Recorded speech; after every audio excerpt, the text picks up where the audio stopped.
Kabbalah, and coffee. Coffee and Kabbalah, and coffee. It's 8th BR 5786, Saturday, April 25th. Fuck, I gotta do that thing. Oh, fuck. This shit is the worst. His mom was documentary last night. And this motherfucker was like, motherfucker, fuck. And people love that shit.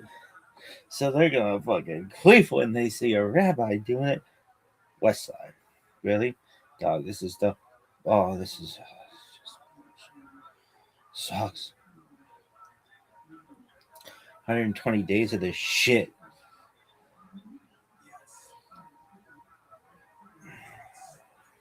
No one really knows for sure Eluvei, Elu Divrei, Elokim, Chaim, but this is the Missouri live by.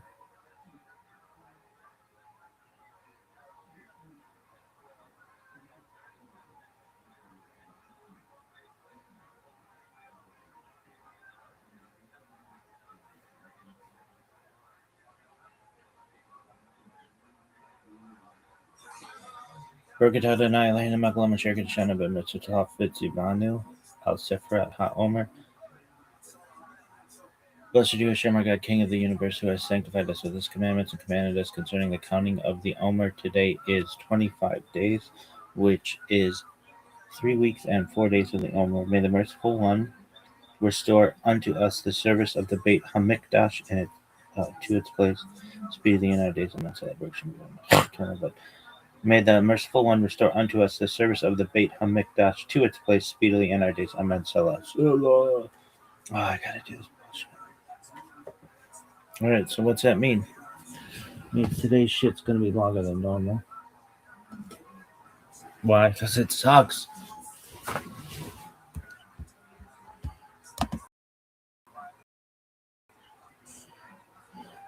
You know, Rabbi, you sure do. J started watching you. Go fuck yourself.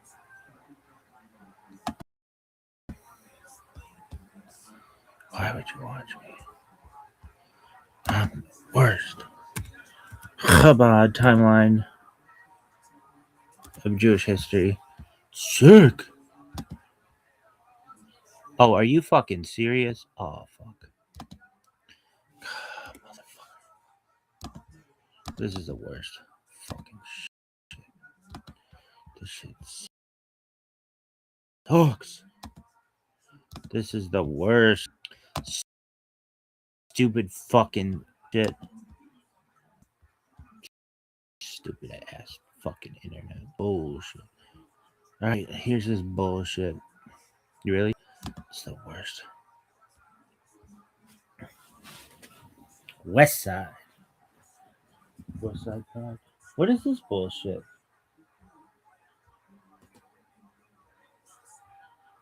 Dude, remind me later. No one fucking cares, dog. This is the worst.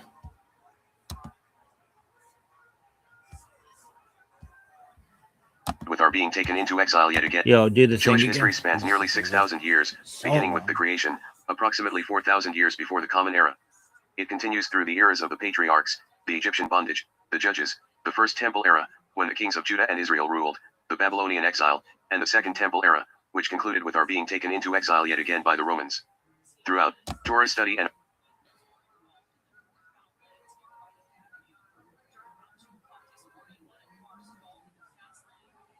So what? 3761, creation of the world, Adam and Eve.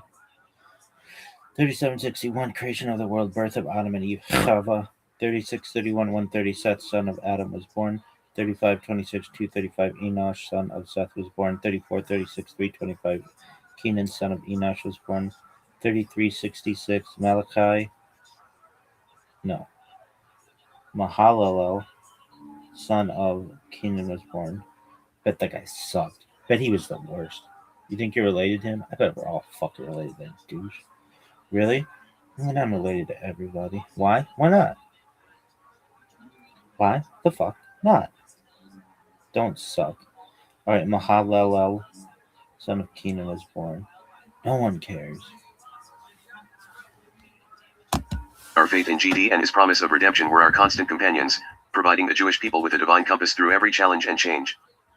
Which era would you like to jump to? All of them. Creation of heaven and earth, and Adam and Eve. The forefathers. Living in Egypt. Traveling through the desert. Judges and early prophets. Kings and the first holy temple. Exile in Babylon. Building of the second holy temple. Greek cultural domination. Kingdom of Judea, dynasty of the Shashmanaim. Roman client kings and rulers, the Herodian dynasty. The Talmudic era, the Mishnah. The Talmudic era, the Gemara. The Rabbanan. The Janim. The early Rishonim, the Crusade massacres. Later Rishonim, persecutions and expulsions. The great scholars of the Shulchan Aruch and Torah consolidation. Early Acharonim and East European massacres. Acharonim and early Hasidim. Later Acharonim and the changing society. The Holocaust. The modern state of Israel. Traveling through the desert. Secular year Jewish year event in history. Minus 1313 2448 the Jewish nation crossed the Red Sea. Minus 1313 2448 the revelation at Mount Sinai and the giving of the Torah. Minus 1313 2448 Moses broke the tablets. Minus 1312 2449 Moshe came down Mount Sinai with the second tablets. Minus 1312 2449 the tabernacle was erected. Minus 1312 2449 the spies returned from Canaan with bad news. Minus 1274 2487 Aharon and Miriam died.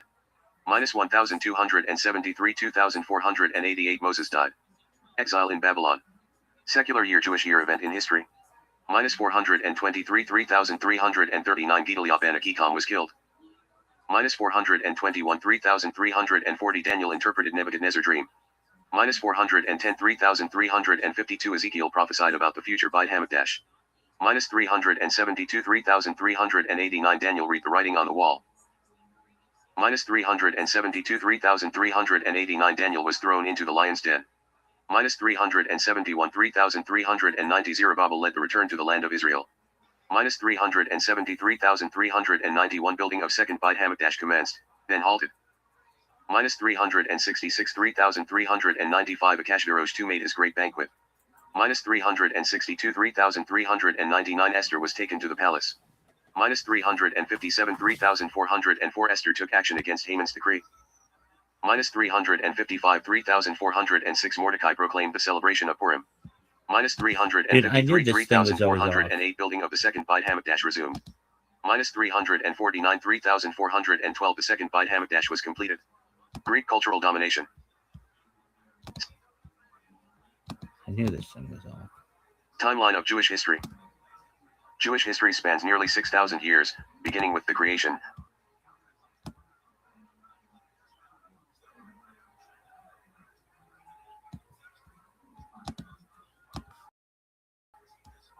I always knew, like, there's something weird.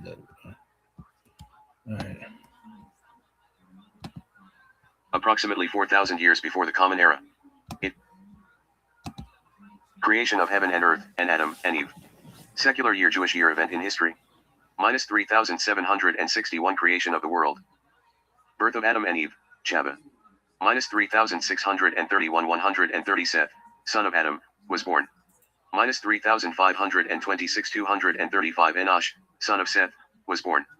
Minus 3,436 325 Kenan, son of Enosh, was born.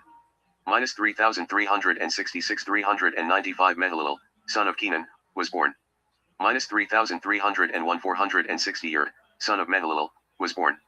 Minus 3,139 622 Chanuk, son of Yer, was born. Minus 3,074 687 Metushalach, son of Chanuk, was born. Minus 2,887 874 Lamech II, son of Metushalach, was born. Minus 2,831 930 Adam died. Minus 2,705 1,056 Noah, son of Lamech II, was born. Minus 2,225 1,536 Noah began the construction of the ark. Minus 2,205 1,556 Yaphet, son of Noah, was born. Minus 2,204 1,557 Cham, son of Noah, was born. Minus 2,203 1,558 Shem, son of Noah, was born. Minus 2,105 1,656 Metushalach died. Minus 2,105 1,656 the great flood covered the earth. Minus 2103 1658 Arpachshad, son of Shem, was born. Minus 2068 1693 Shalach, son of Arpachshad, born. Minus 2038 1723 Eber, son of Shalach, was born.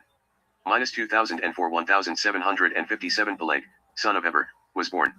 Minus 1974 1787 Reu, son of Peleg, was born. Minus 1942 1819 Sirach, son of Reu, was born. Minus 1912 1849 Nacharai, son of Sirach, was born. Minus 1883 1878 Terah, son of Nacharai, was born. The forefathers. Secular year Jewish year event in history.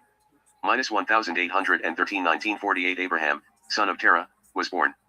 Minus 1803 1958 Sarah, daughter of Haran, was born. Minus 1788 1973 Abraham married Sarah. Minus 1765 1996 dispersion from Babel after building the tower. Minus 1761 2000 Terah left Ur Kasdim with his family. Minus 1755 2006 Noah died. Minus 1743 2018 The Covenant, Brit Bain Habitarim, with Abraham. Minus 1738 2023 Abraham settled in Canaan. Minus 1727 2034 Ishmael, son of Abraham, was born. Minus 1713 2048 Abraham circumcised himself and Ishmael. Minus 1713 2048 Sodom and Gomorrah were destroyed. Minus 1713 2048 Isaac, son of Abraham, was born. Minus 1677 2084 the Acta, where Isaac was brought on the altar by Abraham. Minus 1677 2084 Sarah died. Minus 1653 2108 Jacob and Esau were born. Minus 1638 2123 Abraham died. Minus 1603 2158 Shem, son of Noah, died. Minus 1590 2171 Isaac blessed Jacob instead of Esau. Minus 1576 2185 Jacob went to Haran. Minus 1574 2187 Eber, great-grandson of Shem, died. Minus 1569 2192 Jacob married Leah and Rachel. Minus 1566 2195 Levi, son of Jacob and Leah, was born. Minus 1562 2199 Joseph, son of Jacob and Rachel, was born. Minus 1556 2205 Jacob left Haran. Minus 1553 2208 Benjamin was born. Minus 1545 2216 Joseph was sold. Minus 1533 2228 Isaac died. Minus 1532 2229 Joseph became viceroy of Egypt. Minus 1526 2235 Kahat, son of Levi, was born. Minus 1523 2238 Jacob, and his family, went to Egypt. Living in Egypt. Secular year Jewish year event in history. Minus 1506 2255 Jacob died. Minus 1429 2332 after Levi died. The enslavement in Egypt began. Minus 1393 2368 Moses was born. Minus 1355 2406 Joshua was born. Minus 1314 2447 Moses encountered the burning bush. Minus 1313 2448 The Jewish nation left Egypt, traveling through the desert. Secular year Jewish year event in history. Minus 1313 2448 The Jewish nation crossed the Red Sea. Minus 1313 2448 The revelation at Mount Sinai and the giving of the Torah. Minus 1313 2448 Moses broke the tablets. Minus 1312 2449 Moshe came down Mount Sinai with the second tablets. Minus 1312 2449 The tabernacle was erected. Minus 1312 2449 The spies returned from Canaan with bad news. Minus 1274 2487 Aharon and Miriam died. Minus 1273 2488 Moses died. Judges and early prophets. Secular year Jewish year event in history. Minus 1273 2488 The Jews crossed the Jordan into Canaan. Minus 1258 2503 The appointment of the land of Israel was completed. Minus 1245 2516 Joshua died. Minus 1228 2533 The rule of judges began with Othniel ben Kenaz. Minus 1188 2573 Ehud ben Gera became leader. Minus 1107 2654 Shamgar ben Anath died. Minus 1107 2654 Deborah became leader. Minus 1067 2694 Gideon became leader. Minus 1027 2734 Abimelech, son of Gideon, became leader. Minus 1024 2737 Tola, son of Pua, became leader. Minus 1003 2758 Jadir, the Jaledite, became leader. Minus 982 2779 Jephthah, Hagil became leader. Minus 969 2792 Elon, Hazabilonai, became leader. Minus 959 2802 Abdon ben Hillel became leader. Minus 951 2810 Samson became leader. Minus 931 2830 Eli the Cohen became leader. Minus 907 2854 David was born. Minus 892 2871 Samuel became leader. Kings and the First Holy Temple. Secular year Jewish year event in history. Minus 879 2882 Saul was appointed king. Minus 877 2884 David became king of Judah in Hebron. Minus 869 2892 David became king of Israel in Jerusalem. Minus 837 2924 Solomon became king. Minus 833 2928 The building of the first Beit Hamikdash commenced. Minus 827 2935 The first Beit Hamikdash was completed. Minus 797 2964 Solomon died and his kingdom was divided. Minus 797 2964 Rehoboam, son of Solomon, became king of Judah. Minus 797 2964 Jeroboam ben Nebat became king over Israel. Minus 718 3043 Elijah went up in a chariot of fire. Minus 677 3084 Joash renovated the Beit Hamikdash. Minus 619 3142 Isaiah began his prophecies. Minus 574 3187 The first two of the 10 tribes were exiled. Minus 566 3195 Another two of the 10 tribes were exiled. Minus 562 3199 Hezekiah became king of Judah. Minus 556 3205 The last of the 10 tribes were exiled.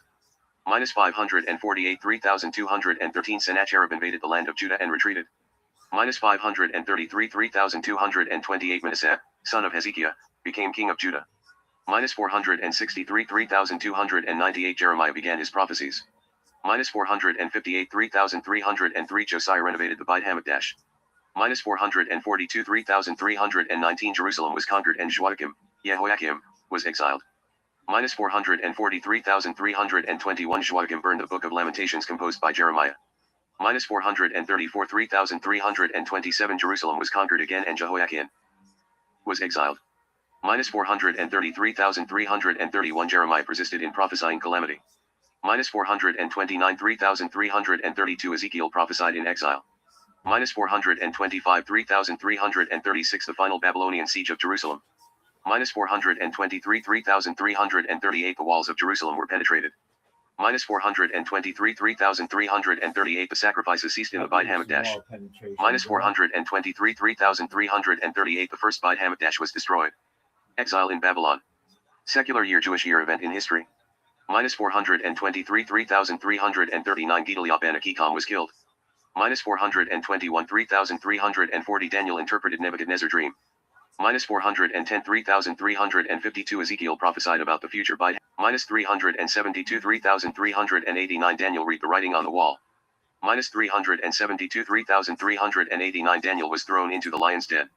Minus 371 3390 Zerubbabel led the return to the land of Israel.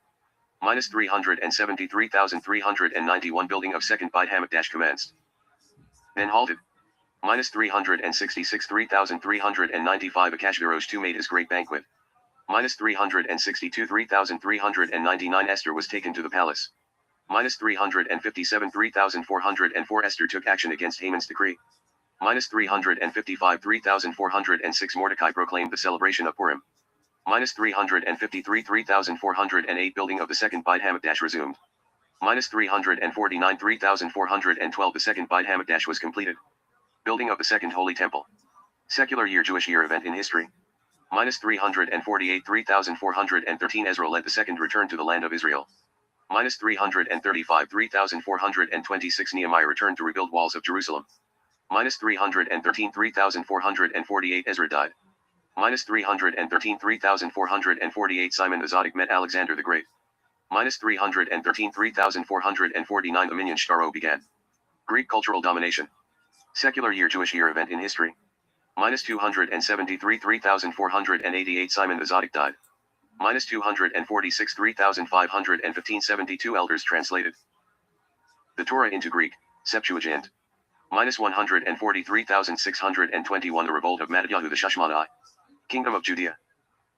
Dynasty of the Shashmanaim. Secular year Jewish year event in history. Minus 139 3622 Judah the Maccabee ruled.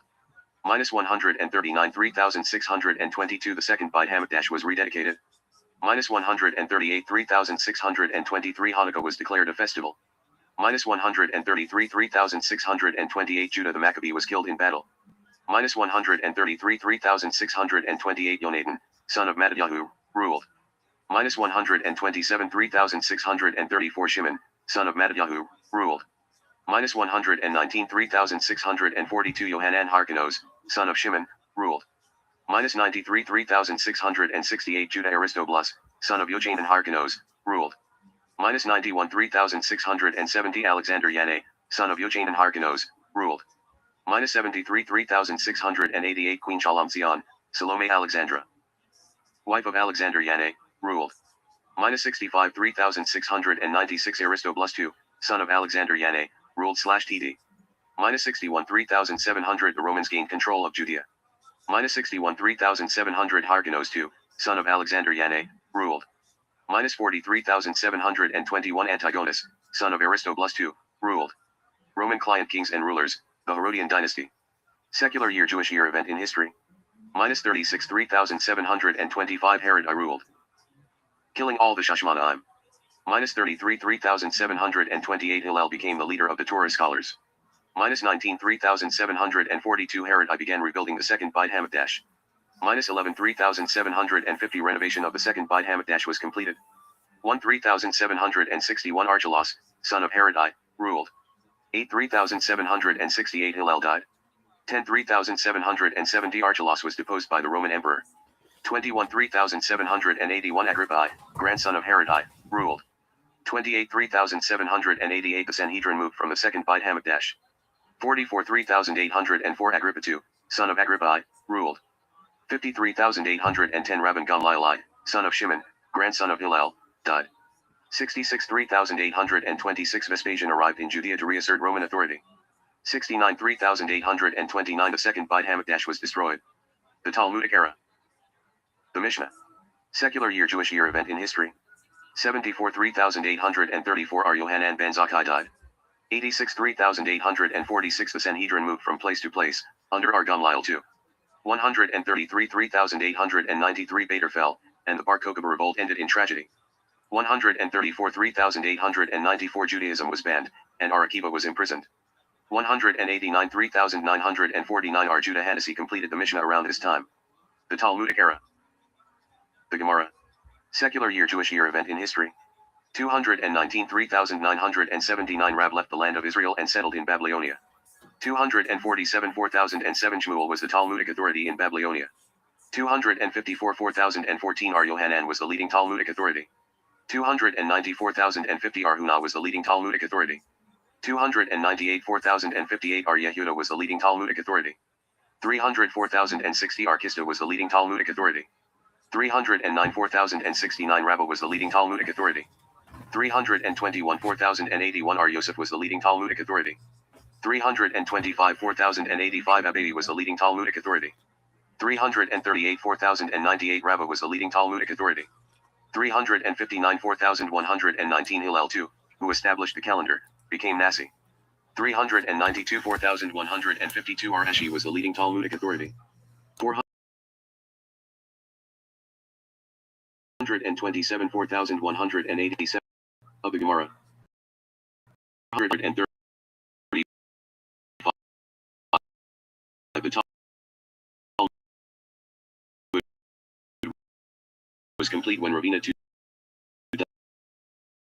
died. The Rabbanan. Secular year Jewish year event. 500. Academy of Pumbedita was 4,374. The Persians conquered the land of Israel. 614. 4,374. The Jews were allowed to return to Jerusalem. 629. 4,389. The Byzantine Empire reconquered the land of Israel. 636. 4,396. Aritzhak was the last Jayon of Nehardeh, Virashuver. 637. 4,397. The Arabs conquered the land of Israel. 645. 4,405. One of the Takanat Hajanim was enacted at this time. 755. 4,515. Arakjayon left Iraq for the land of Israel. 759. 4,519. Ar Yehuda became Jayon of Surah. 759. 4,519. Ahalachatidalat, B.A. Hag was written at this time. 788. 4,548. Another Takanat Hajanim 100. Who wrote in 28. 4,688. Rabbi Anusayadiah was appointed Jayon of Surah. 955. 4,715. 4 captives were ransomed at around this time. 968. 4,728. Ar-Sherer became Jayon of Pumbedita. 997. 4,757. Ar-Hai became the last Jayon of Pumbedita. 1,038. 4,798. Ar-Hai died. Academies of Babylon declined. The early Rishonim, the Crusade massacres. Secular year Jewish year event in history. 1,040. 4,800. Rabbi Anujersim Meir Hagolah died. 1,088. 4,848. The rip arrived in Spain from Morocco. 1,096. 4,856. The Crusaders destroyed Jewish communities. 1,099. 4,859. Jerusalem was captured by the Crusaders. 1,103. 4,863. The rip died. 1,105. 4,865. Rashi died. And the era of the Tosafot began. 1,135. 4,895. The Rambam, Maimonides, was born. 1,144. 4,904. The first recorded blood libel took place. 1,147. 4,907. The Crusaders attacked Jewish communities. 1,147. 4,907. Rabbi Anotam was captured by the Crusaders. 1,148. 4,908. The Rambams and the Radak's families left Cordova. 1,165. 4,925. The Rambam visited the land of Israel. 1,171. 4,931. Rabbi Anotam died. 1,175. 4,935. The Rashbam died. 1,184. 4,944. The young son of the Ri was killed. 1,187. 4,948. Jews were allowed to return to Jerusalem. 1,189. 4,949. Ar Yaakov d'Orleans was killed in London. 1,190. 4,950 Jews were massacred in England in the Third Crusade. 1,191. 4,951. Rabbi David Kimchi, known as the Radak, wrote his commentary. 1,194. 4,954. The Ramban, Nachmanides, was born. 1,198. 4,959. The Arayavid died. 1,204. 4,965. The Rambam died. 1,236. 4,996. Rampaging mobs massacred Jews in France. 1,242. 5,002. A massive burning of the Talmud took place in Paris. 1,244. 5,004. Jerusalem was sacked by Egyptians and Turks. 1,252. 5,000.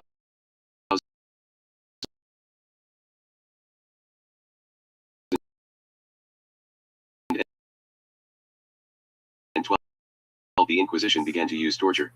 1,266. The Maher Amir Rothenberg was imprisoned.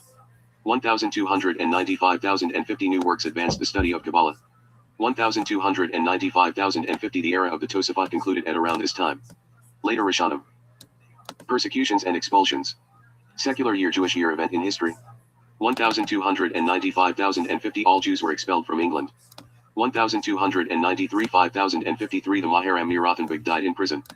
1,298. 5,058. The Rheinfleisch massacres began. 1,298. 5,058. The author of the Mordecai and Haggahat Maimoniyot were killed. 1,305. 5,065. The Rashba placed a limited ban on philosophy. 1,305. 5,065. The Rosh and his son, the Tur, arrived in Spain. 1,306 5,066 all Jews were expelled from France. 1,310 5,070 the Rashba died. 1,320 5,080 Jews were massacred by the Pasteros Crusaders. 1,327 5,088 the Rosh died. 1,336 5,096 Jews of Germany were massacred by the armed letter bands. 1,338 5,098 the Ralbag wrote his commentary on the Bible. 1,349 5,109 the Black Death massacre swept across Europe. 1,367 5,127 the Ran, Ribish, and other scholars in Spain were imprisoned. 1,391 5,151 Jews of Spain were massacred. Many were forced to convert. 1,391 5,151 the Ribish and Rashbats left Spain. 1,394 5,155 the final expulsion of Jews from France. 1,413 5,173 R. Yosef Albo was in a forced debate with Christians. 1,421 5,181 Jews in Austria were massacred in the Wiener Gezira. 1,475 5,235 the invention of printing was used for Jewish books. 1,481 5,241 the Inquisition was established in Spain. 1,488 5,248 R. Obadiah de Berdenoer settled in Jerusalem. 1,491 5,251 Columbus consulted R. Abraham Zacuto for his travels. 1,492 5,252 all Jews were expelled from Spain and Sicily. The great scholars of the Shul Chan Aruch and Torah Consolidation. Secular year Jewish year event in history. 1,493 5,253 R. Itzhak Barbanel arrived in Naples from Spain. 1,496 5,257 all Jews were expelled from Portugal. 1,516 5,276 the Ein Yaakov was printed. 1,516 5,276 the Turks, Ottoman Empire, conquered Eretz Yisrael. 1,525 5,285 R. Yosef Yasselman saved many Jews during the Peasants' War. 1,553 5,314 a mass burning of Jewish books took place in Rome. 1,563 5,323 the Shul Chan Aruch was completed by R. Yosef Karo. 1,570 5,330 the Shul Chan Aruch was published with supplements of Rama. 1,572 5,332 the Arizal died in Tzfat. 1,570 Prague. 1,573 5,334 the Maharshal died. 1,575 5,330 Fat. 1,199 5,359 the Maharal returned to Prague again. 1,614 5,374 the Maharsha became rabbi in Lublin. 1,616 5,377 the Tosafot Yom Tov commentary was concluded. 1,621 5,382 the Shalom arrived in the land of Israel. 1,629 5,300 and Yom Tov Lipman Heller was imprisoned in Prague. 1,645 400 R. Yoel Sirks. The Bach died. 1,646 5,406 the Shach and Taz, on Shul Chan Aruch, were printed. 1,648 5,408 Jews were massacred by Chmielnicki's forces. Early Akaranim and East European massacres.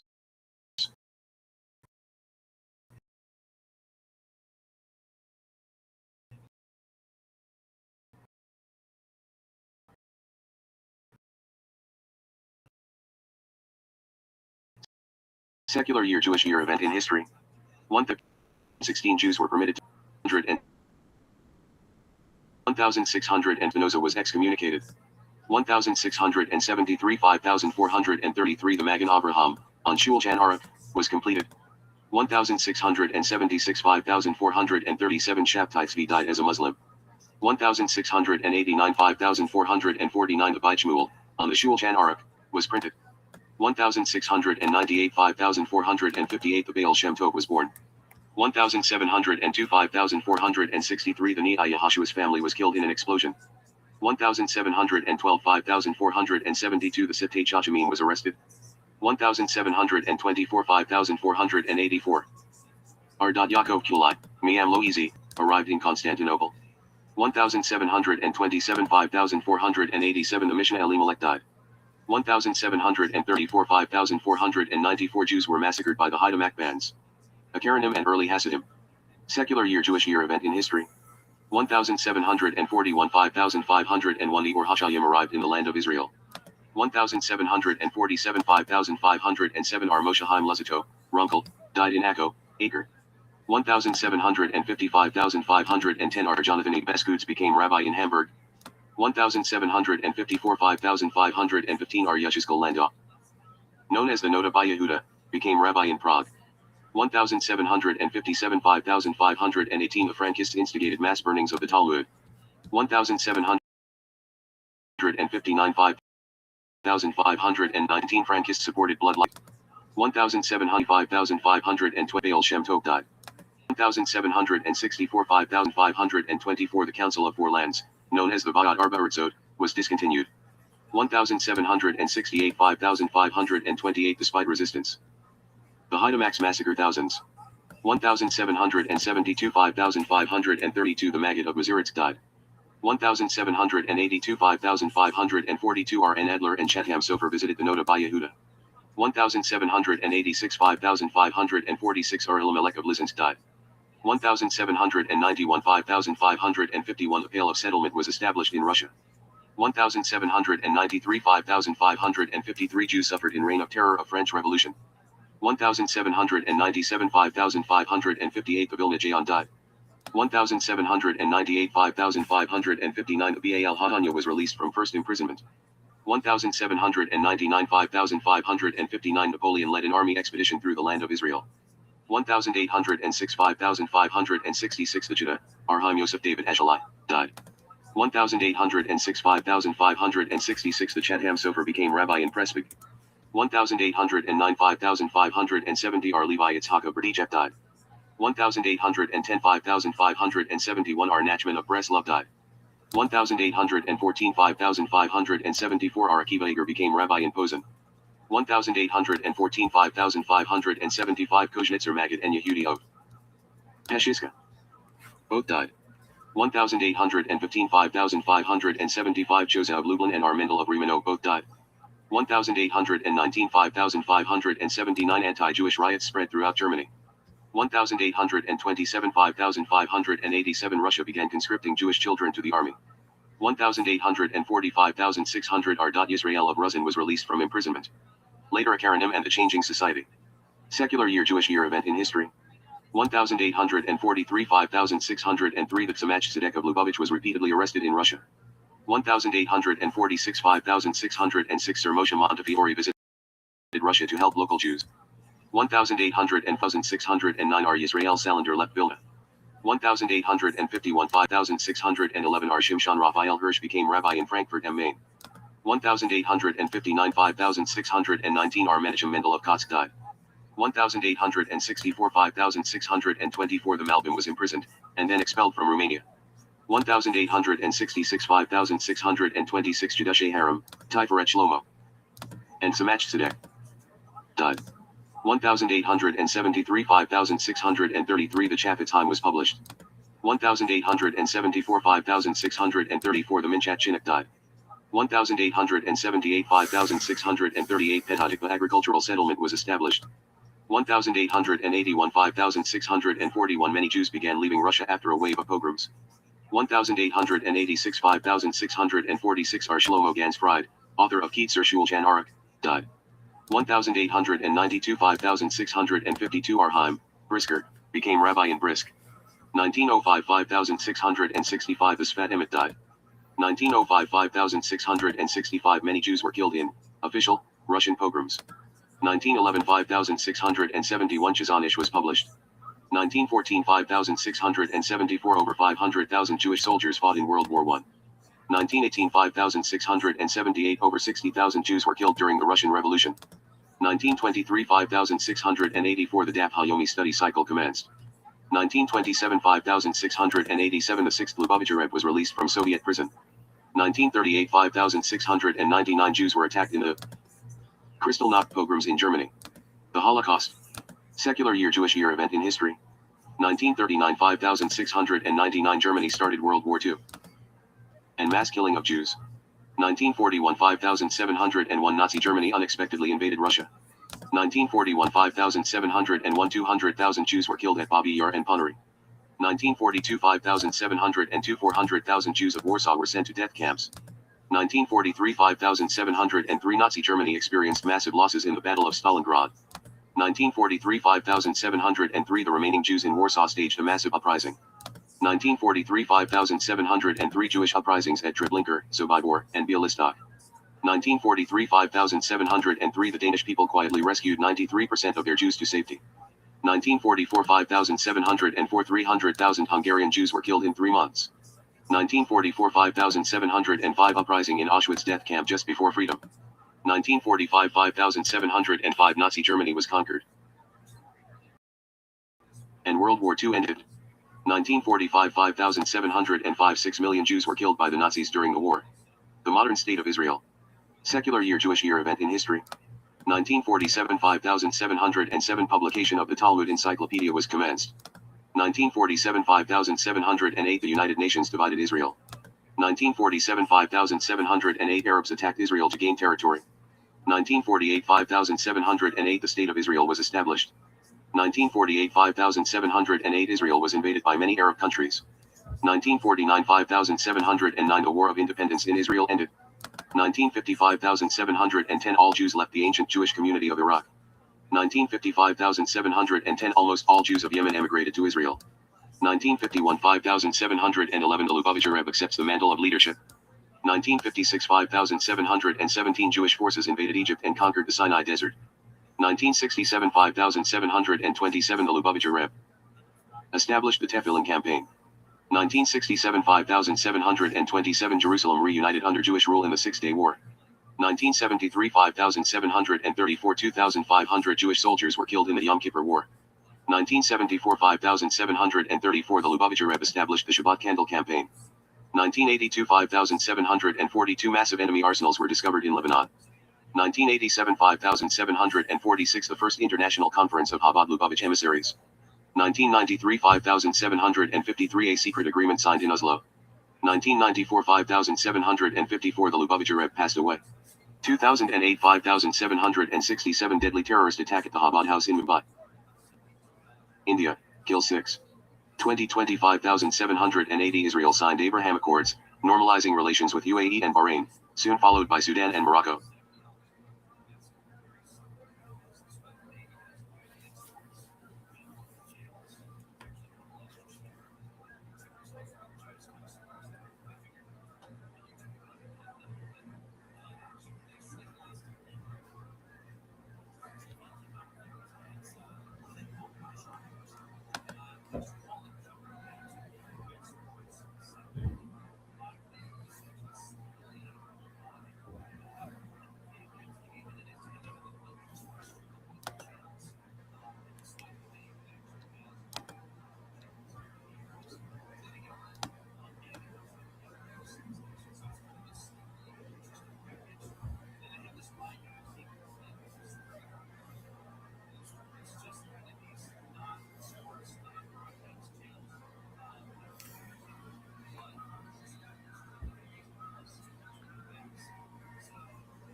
I'm Dr. Justin Sledge, and welcome to Esoterica, where we explore the arcane in history, philosophy, and religion.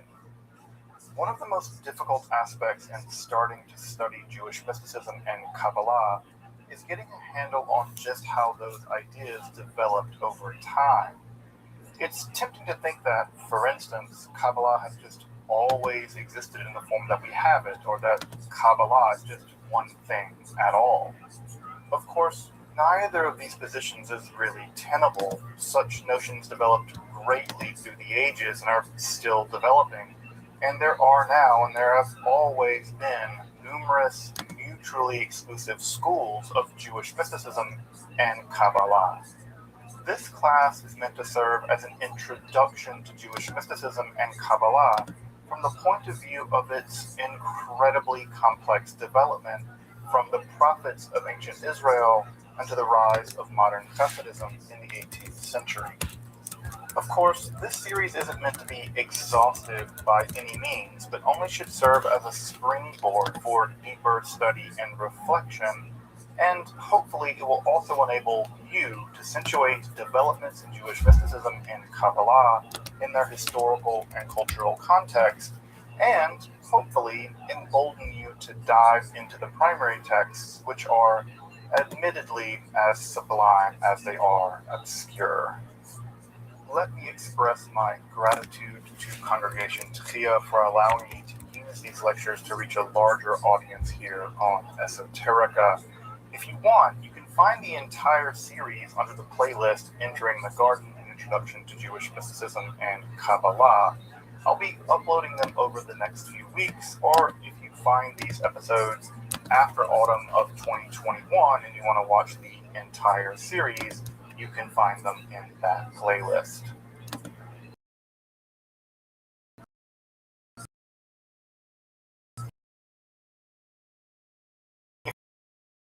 If you find this series on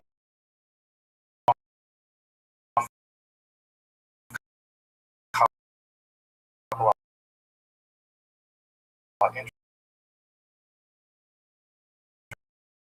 interesting,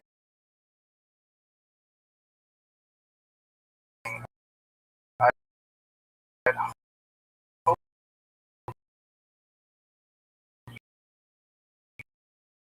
you check out my other top parasites.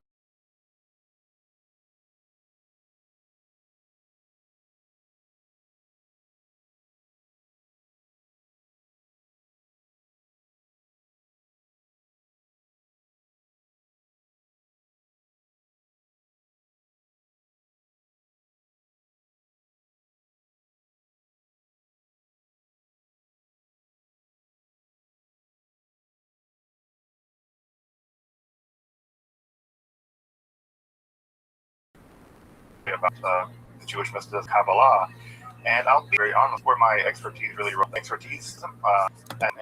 18th to the 21st century is where my gap is. You know, everyone has gaps in their knowledge, and I think it's important to acknowledge the gaps in our knowledge, not to pretend we know things we don't. And it's definitely from Hasidism forward that that's the real gap in my knowledge. Not that there's no anything, but there are certainly people out there who know a lot more than I do.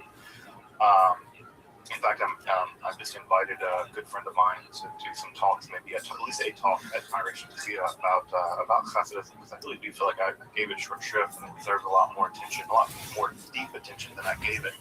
And so I reached out to a good friend of mine who knows a lot about Hasidism to maybe do a lunch and learn. So we'll see if that works out. But at any rate, welcome to the I would say welcome to the end, but it's not the end. It's welcome to the ellipsis, the dot.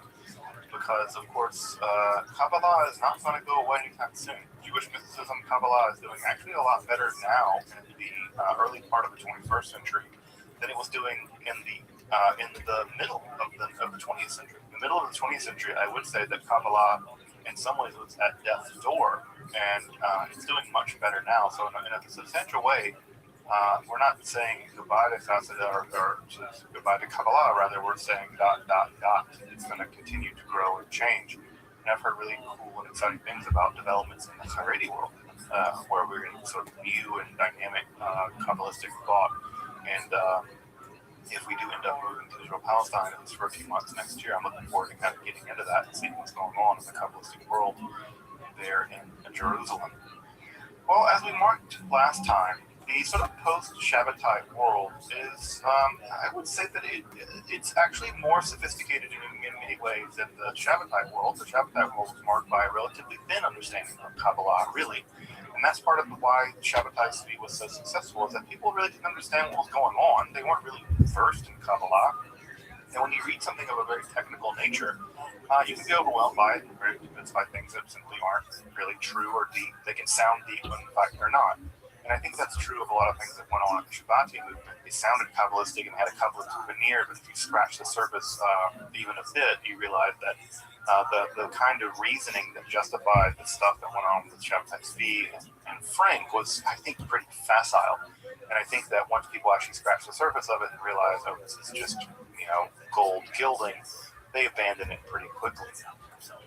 So the years after Shabbatai Tzvi's apostasy and after the whole business, what you get is a kind of conservative backlash in the world of Kabbalah, and that shouldn't be surprising. This whole Shabbatai business is a complete disaster.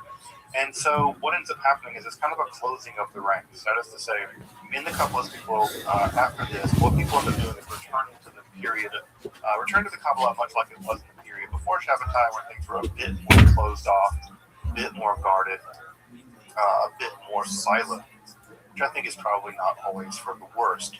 And so the developments within Kabbalah, in fact, the developments in Kabbalah since then have been relatively conservative, which is to say, we don't see major developments outside of Lurianic Kabbalah. There's never really been a significant post-Lurianic Kabbalah. It's at some point become commentary and footnotes to Isaac Luria. And so that relatively conservative moment, that relatively conservative movement marks Kabbalah from about the mid-17th century all the way until now. And as we talked about last time, two major Kabbalistic schools developed in the aftermath of everything. One of those in Jerusalem, led by the Mizrahi Rabbi Sharabi, and another in Brody in Poland. And those two will become the central schools, so to speak, of Kabbalah, the big schools in the period after that. But of course, it's worth pointing out that Kabbalah also developed very highly technical Kabbalah in Baghdad, in Kurdistan, in Morocco, and Marrakesh was a huge Kabbalistic center. So Kabbalah continued to develop in the aftermath of the Shabtai Tzvi business, especially in the Sephardic world, without really a hitch.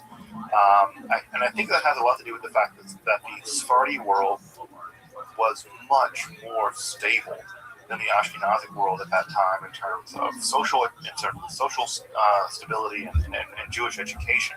But again, I think I mentioned this several times ago, that a lot of the people that were really seduced by the Shabbatian movement were people who had only recently really come back to Judaism. And so they don't really anchored in Judaism in a very profound way, in a way that, for instance, the communities in Marrakesh, the communities in Baghdad, they've been there for 1,000 years, easily 1,000 years. And so when they looked at the whole Shabtai Tzvi thing, they were like, no. So because they had a much deeper education. So the Sephardi world was a bit less affected by the whole thing. And so it's not surprising that in Jerusalem, who never accepted the whole Shabbati business to begin with, they excommunicated him as soon as they could, that one of the largest Kabbalistic schools in the aftermath of all of it will develop. And as I mentioned last time, the two Kabbalistic schools take very different directions. The school, Beitel in Jerusalem, is going to take the form of really intense concentration or kavanah during prayer. And that school, again, will last basically until 1969, when the last adherent of that school dies, which is amazing how long. The school lasted for hundreds of years, although very tightly guarded and very disciple-student oriented. And of course, the other is a Klois in Poland. And that is going to be largely influenced by Polish and Lithuanian Kabbalah and Jewry. And Polish and Lithuanian Kabbalah is going to be mostly remarked by its intense intellectual Kabbalistic speculation. And so out of that world is going to flow a mountain of highly intellectualized Kabbalistic systems that are going to basically try to do the work of systematizing Lurianic Kabbalah, especially vis-a-vis the old Cordoveran system, which I prefer. This period also saw, as I talked about last time, the rise of Hasidism. Hasidism is probably the most important, no, it's not probably, it's the most important movement in Judaism probably in the past 300 years. And Hasidism went on to spawn an entirely new system of Judaism, a new system of social relations, a new system of customs, a new system of dress. All kinds of things have come out of the Hasidic world. A whole new style of song, the Nigunim, that I'm sure all of you are very familiar with, come out of the Hasidic world. And so it's from that world where we have a focus on extreme piety, but also piety that's meant to find the divine in the everyday. It's a piety in which God is lurking all about you, but you can't see God. The divine is everywhere. I think of the line from the Quran, which I can easily imagine a Hasidic Rebbe having written, where the Quran says that Allah is closer to you than your jugular vein. that image in the Quran has always struck me incredibly evocative. And I easily imagine someone like Nachman Breslov having written something just like that. So the idea that the divine is that close to you. The obstacle is just you and your ego, or fundamentally you and your lusts and your desires. It's your desire to get rich or to have fame or to be loved by someone or whatever. It's these things that get in the way of your relationship with the divine, because the divine, of course, the Hasidic movement is right there. You just have to do the work of the tool of erasing the barriers between you and the divine. And it's in the erasure of those barriers that one can experience the divine in the everyday, including even in the movements of one's physical body, the sound of a bird.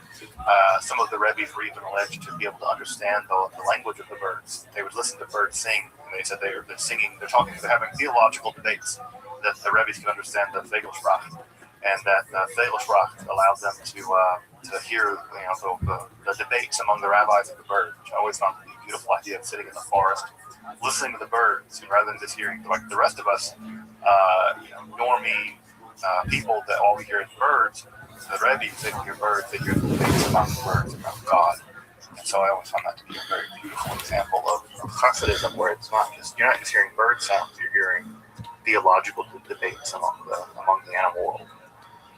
So again, according to the Hasidic idea, is the deep desire to experience the divine in every aspect of life, and to cleave to God. Dveikus. The dveikus is the clinging to God, and you cling to God. And the way that you do this, at some level, by cultivating a relationship with a kind of shamanic character in the Hasidic world. This is the Rebbe, or sometimes there are tzaddikim. There are these righteous people who have a unique relationship with God. They're intensely holy. And of course, these rabbis go on to set up various courts, and those courts really operate a bit like royalty. They still do operate a bit like royalty even to this day.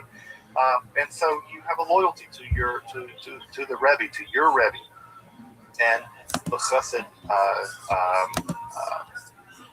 encounters the divine primarily through the Rebbe, and it's in that Rebbe Chassid relationship that Chassidism really grows up into becoming the sort of court-like spirituality that it is today. We'll talk a little bit about how that's gotten a little stranger, especially with the Chabad Lubavitch movement, which I forgot to mention much in the later slides, which I'll need to talk about that in a little bit as well.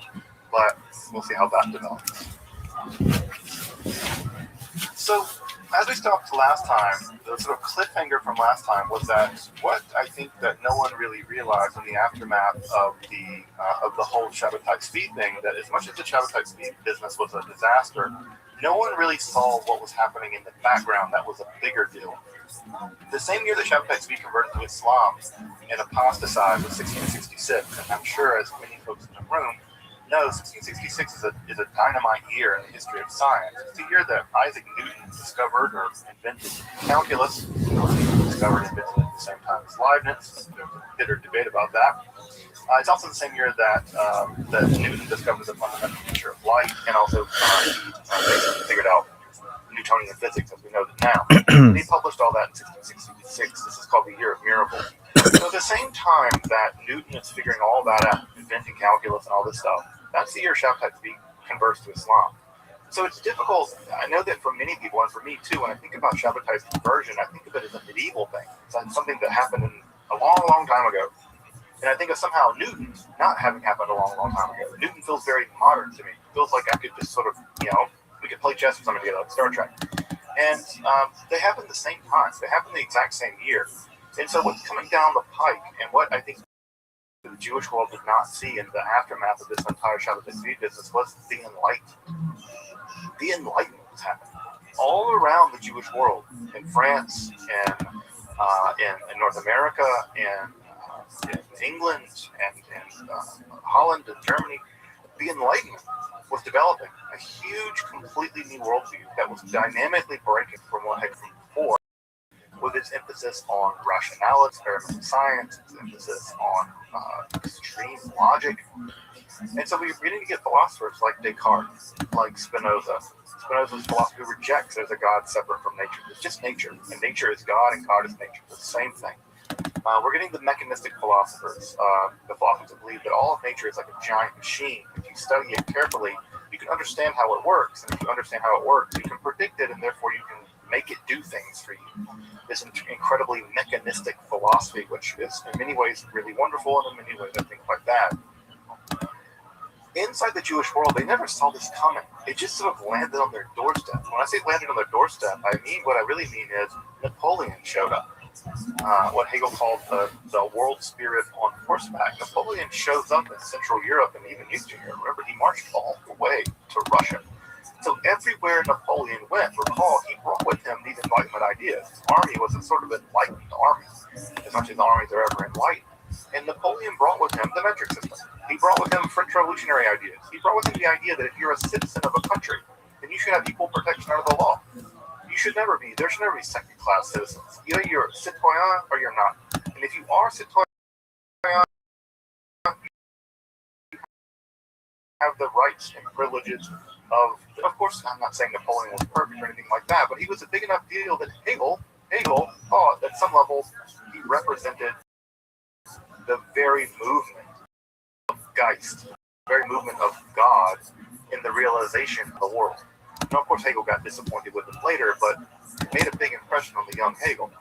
And so this is at the same time that the Hasidic movement is taking off.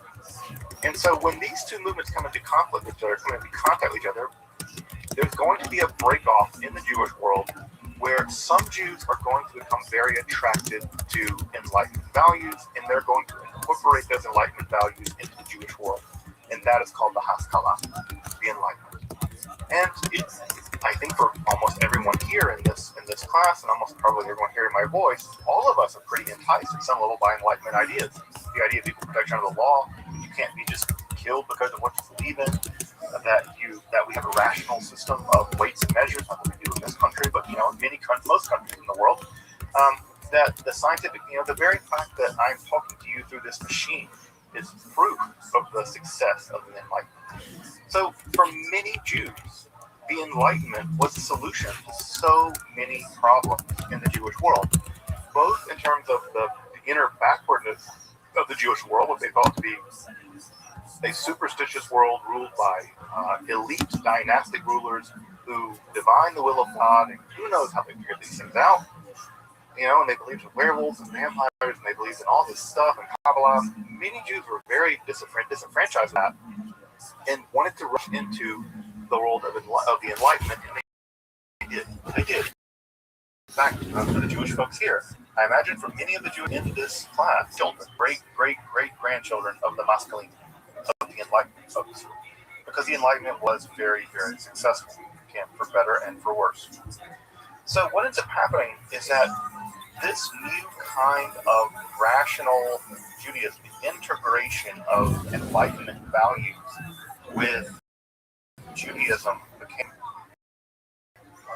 incredibly polarizing.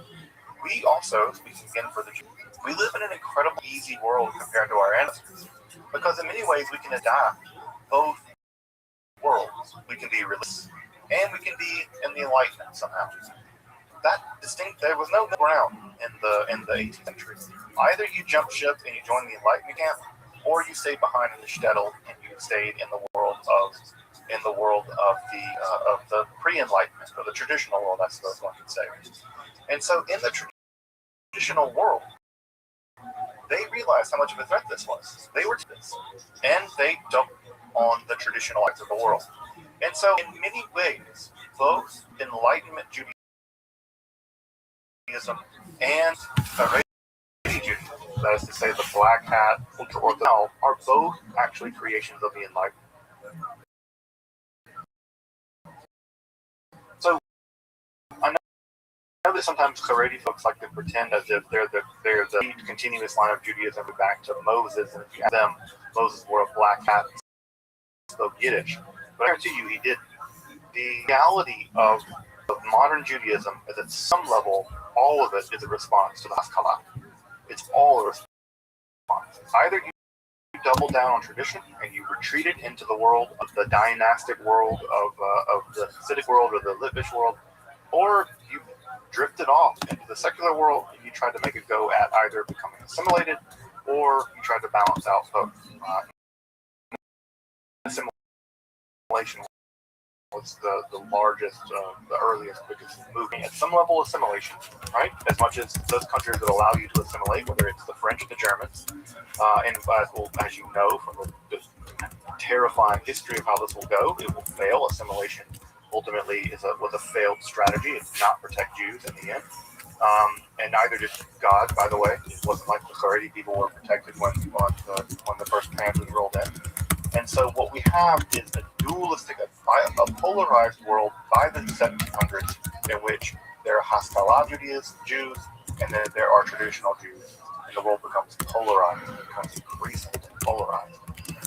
Now, that's not to say that Kabbalah stops. If all the kinds of things that have not stopped the Kabbalah hadn't stopped them, whether it was the Crusades or the Shabbat Tzvi event or whatever pogroms would have stopped the Kabbalah, well, this whole Enlightenment thing didn't stop it either. And so many of the traditional centers of Judaism in the medieval or in the early modern world, they continued to produce Kabbalah as if nothing was going on. I mean, for them, they may have not even known. And so, especially in the Hasidic world, there is a huge outpouring of literature. This is the time period where the folks in the Chabad movement, who I'm sure many folks have had contact with, they began very rigorously developing their movement. Also, it's worth pointing out that the Chabad movement becomes sort of the intellectual center in many ways of the Hasidic movement. They become much more interested in the world of the mind and the world of the intellect as opposed to just the world of the emotions. And so the Chabad movement actually becomes much more of a rigorous system of Hasidic philosophy as opposed to just singing songs and being happy or whatever. So this is a period of people like Rabbi Nachman of Breslov, which I imagine most folks have heard of. Nachman of Breslov is probably one of the most famous Rebbes of this time period. He's of course known for his deep spiritual reflections and his existential torment he experiences. He was a person of great highs and great lows. I guess most historical people who we end up remembering are kind of live in this way, and so Rabbi Nachman is known for this extreme joy and extreme sorrow. He's going to get right to the neo, which we'll talk about in a minute. But on the Nanach movement, which I imagine if you've ever spent time in Israel, you will guys to smell as pious as they are. They wear the knit caps with Nanach written on it, and they listen to techno music and dance around. And they're generally, I don't know what the right word is, pious to a fault, something. So those guys are out there, and they're a big deal in the neo-Hasidic world. Of course, also at this time period, probably one of the most important modern Jewish philosophers and mystics is also writing. This is a Ramchal. Probably the traditional Jewish mind, the early modern period, and Luzzatto wrote a mountain of stuff. It's really, I was looking over some of it today, and I was like, my God, this guy wrote 50 books. I've probably read one or two of them. He wrote 50-something books. Enormously huge output. But the Ramchal is known as a young man for having had a spiritual experience where he had a magi, or a spiritual teacher, began to reveal him all kinds of spiritual things. He was relatively young when this happened, and you can imagine that in the aftermath of the Shabbat Tzvi business, no one wanted to hear about anyone talking to spirits anymore. And so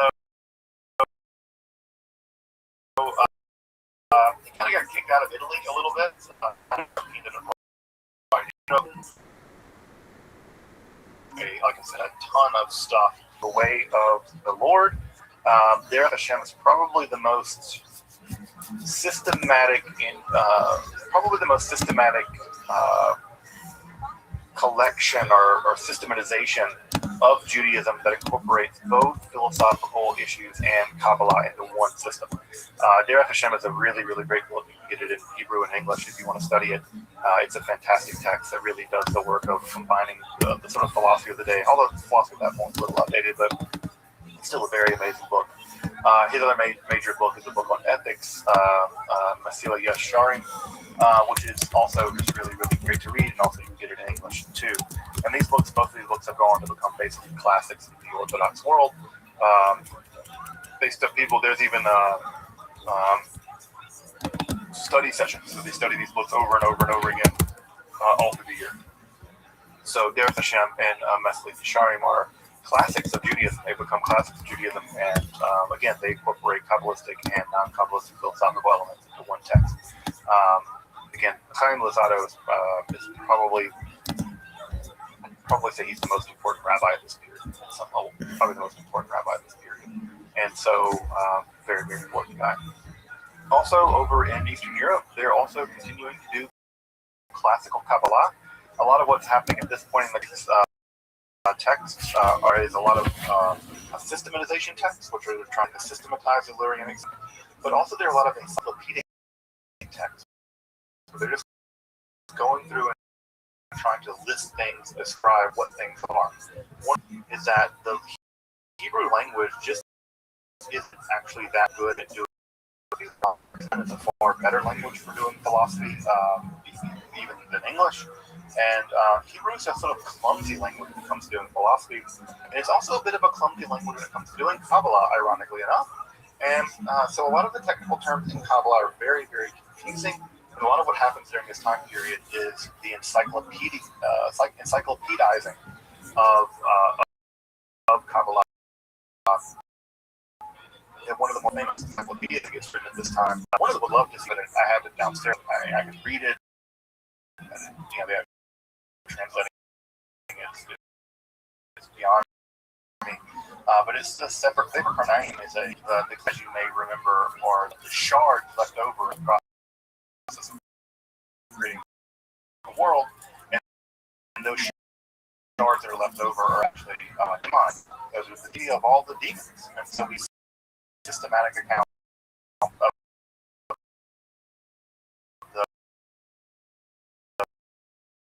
the evil to try to stuff over and the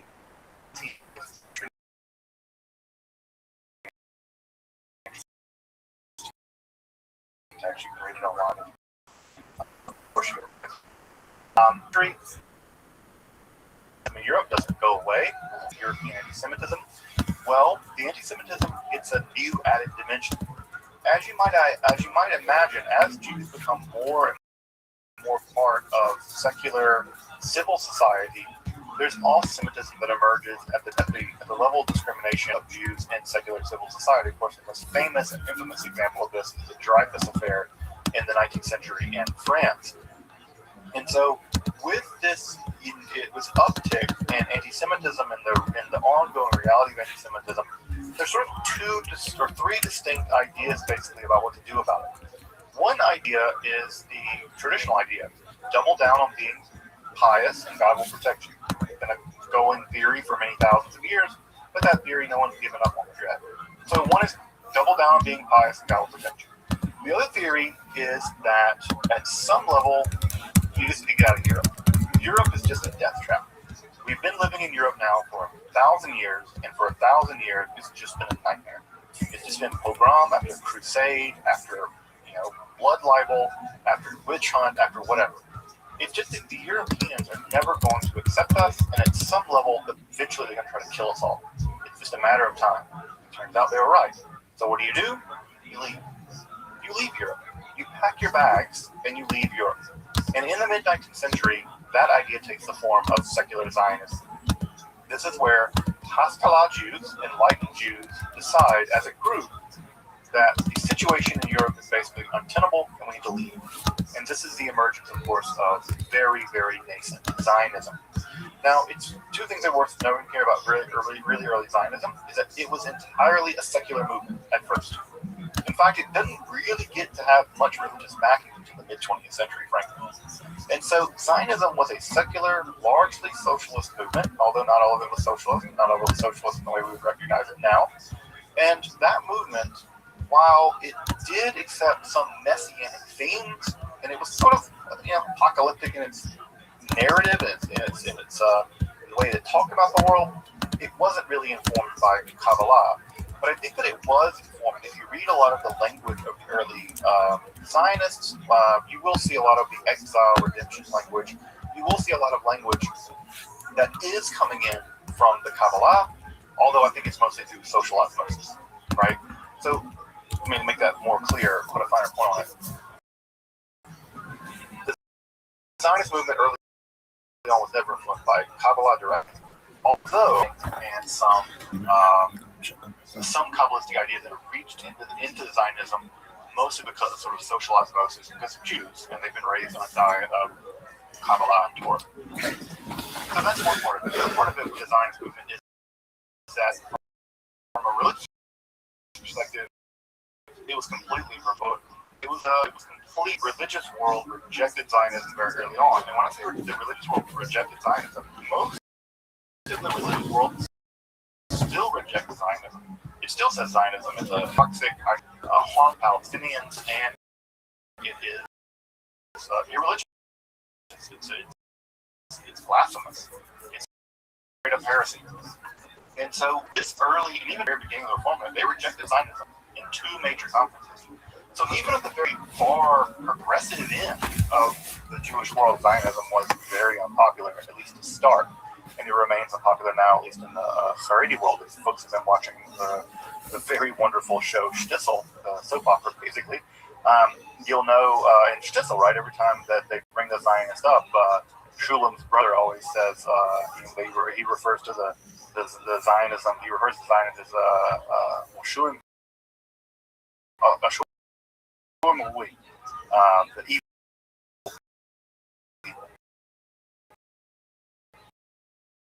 He always called them the evil people.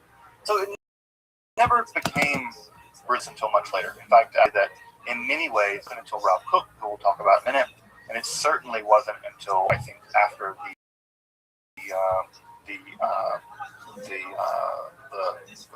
8-Day War that, in a big way, you get religious Zionism, or you recognize it now.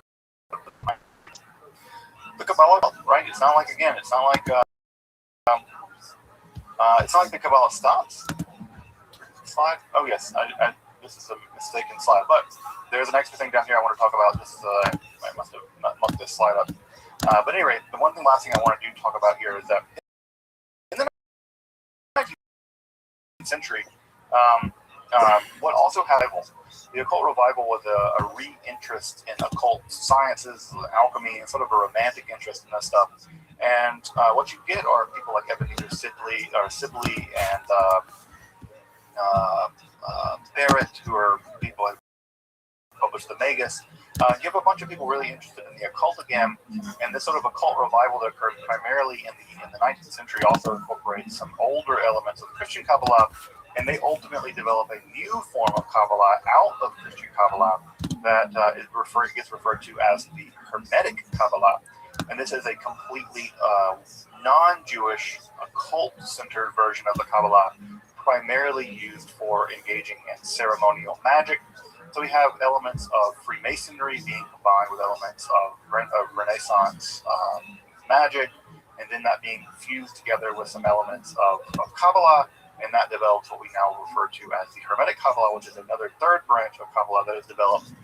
There's, of course, Jewish Kabbalah with a K, there is Christian Kabbalah with a C, and now this develops eventually in the in the 19th century, 20th century, into Hermetic Kabbalah with a Q. And these forms of Kabbalah continued into occult practice all the way to this day. So again, in the 19th century, Kabbalah undergoes another mutation, although not a Jewish mutation, but primarily in the non-Jewish world, primarily in England, actually, where this occult revival will take place. And so the Hermetic Kabbalah is out there, and it proves very popular. There's a whole big world of people whose spirituality is wrapped up with the very sophisticated, very complicated system of correspondence. So as I mentioned, right, just a minute ago, one of the other strategies, right, so we have one strategy, double down on being traditional. The other strategy is leave, go to Palestine or wherever. And the other strategy that I mentioned a minute ago to is assimilation. Assimilation was a very daring strategy. Perhaps I think one of the more difficult. I think many of the people, traders or something, I think it's the way we talk about that generation of folks. Assimilation was a really difficult task of trying to maintain things. It was trying to maintain being Jewish and also trying to maintain your identity in German. It be Jewish. Whatever German Jew problem was in the German, and you could do anything. The great German philosopher whose son fought in World War I and still got fired. They never could become Jewish enough. In fact, even for the Semites, for the Nazis, the more that the Jews assimilated, the more dangerous they were. They were hiding among you. The thing about this, that the strategy of assimilation was always going to be at some level a losing game. But what ends up happening in the academic world is that, or at least the religious world, rather, I should say, is that Judaism early on had to basically come to look like Lutheranism. They had to make a Judaism that looked as much like the Lutheranism of the 19th and 20th century as possible. And that movement became the Reform movement, right? Ethical monotheism. And if you look at the Lutheran movement and the early Reform movement, it is amazing how similar they are. Even the choir, it's just like the organs and stuff, right? If you've ever been to a classical Reform, it's like organs and the choir, and they even moved Shabbat to Sunday morning and all kinds of stuff. They were desperately trying to fit in. And again, at one level, one way of looking at it is they're trying to sell out. But again, I think that the more that you accuse them of that, you need to walk a mile in their shoes and understand how devastating the reality of anti-Semitism was at that time and how awful it would get. And at the same time, I admire them. I admire the courage it takes to try to figure out a way of being German and Jewish, being French and Jewish in a world that you basically rejected by both sides no matter what you do. I think it's very heroic and a very difficult path to march. On the academic front, part of what had to happen to justify the viability of Judaism is to justify it to the world of the theologians. And that's the theologians largely of Lutheran theology in the mid and late 19th century, which, as you probably imagine, as you may know even, German scholarship at this time was some of the most amazing scholarship in the world when it comes to the Bible. This is a time period where critical source theory was being developed. This is a time where the Bible is being systematically studied, scientifically studied for the first time. This is where Hebrew is really getting into the manuscripts of these. It's really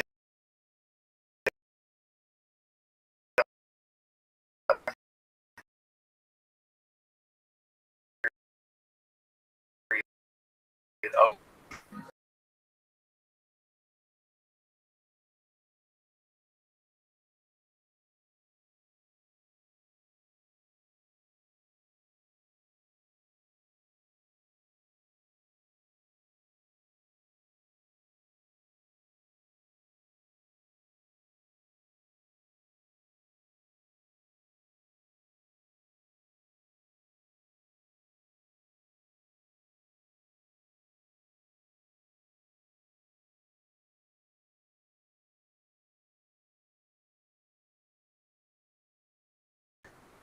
go. So the Wissenschaft des Judentums, the scientific study of Jewish books, was a movement in the academic Jewish world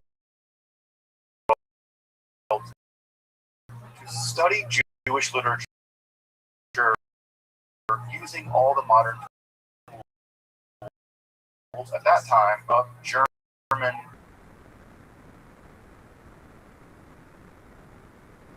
study, because they're dealing with Talmud. Why? Because the Talmud, for one, is a highly systematic, highly argumentative book based in logic. They could argue that Judaism is irrational because the Talmud is rational. The Talmud is a book of arguments driven by logic, and therefore Judaism is logical. Right? So we have the ethical components in the Hebrew Bible, and we have the logical components of the Talmud, and therefore Judaism is respectable because it's a paragon of logic. Well, guess what isn't terribly logical? Kabbalah. So, what did the Wissenschaft movement do? Ignored it. Basically pretended that it wasn't there. Why? Because it was embarrassing. It was superstition. It was occultism.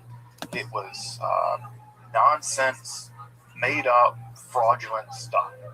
For them, for the Wissenschaft des Judentums movement, Kabbalah was an embarrassment. It needed to be put back into the darkness of the Middle Ages because it made Jews look crazy. If you've been listening to some of the stuff I've been saying over the past 14 weeks and think to yourself, God, that sounds nuts. Well, it does sound nuts. And can you imagine a bunch of Jewish scholars presenting that to a bunch of erudite Lutheran scholars being like, yes, Judaism. We believe that God masturbated reality into existence. What? That's not going to fly, right? It's going to make them hate you. It's going to reinforce every negative stereotype about the Jews. The Jews are irrational. They're driven by superstition. They believe in nonsense. The Wissenschaft Judentum movement had to make a decision, and the decision was not Kabbalah, Talmud. And so early on, Kabbalistic literature was largely put on the back burner. And as you might know, at the same time this is happening, this is also the same time that all of the movements in Judaism are beginning to form. The Reform movement, the Conservative movement, the Masorti movement, the Reconstructionist movement begins in the early 20th century. All of the movements, even modern Orthodox Judaism, all of the movements and movement Judaism in the non-traditional Jewish world, all of them look at some level to the Wissenschaft Judentum movement, and they base their Judaism at some level on the Judaism being pumped out by places like JTS, by places like German Scholarship, by places like Cincinnati, the Reformed Seminary. And guess what? None of those places are doing. None of them are doing Kabbalah. Why? Because it's embarrassing. They do not want to look like crazy people. So the Kabbalah is totally sidelined for 2.5, 3 generations by scholars. Completely sidelined. And it's sidelined at a decisive moment in Jewish history. What is that decisive moment? The emergence of the movements. So if you grew up in a movement, the Reform movement, the Conservative movement, if you grew up in any of the movements, their scholars were simply not being trained on Kabbalah. And because they weren't being trained on it, they couldn't teach it. And because they did teach it, it was abandoned in the movements. This is the reason why, for folks who grew up, especially for folks who are a bit older than me, if you grew up in the movement Judaism world, you never heard about Kabbalah. There's a reason why. Because the rabbis you had never learned about it. And that's because the generation before them never learned about it, and the generation before them made decisions not to learn about it. And that's what happened. Effectively, Kabbalah becomes decanonized by the modern Jewish movement. Modern Judaism basically decanonizes it. So the Zohar, Sefer Yetzirah, all the literature we've talked about basically goes back on the shelf. And what comes back is Talmud, if you're lucky, but mostly Tanakh. That's the reason why you will never really see in the movements until recently studies of Kabbalah, studies of Talmud, even Talmud. I mean, for folks who grew up in the movement world, how often did you all study Talmud?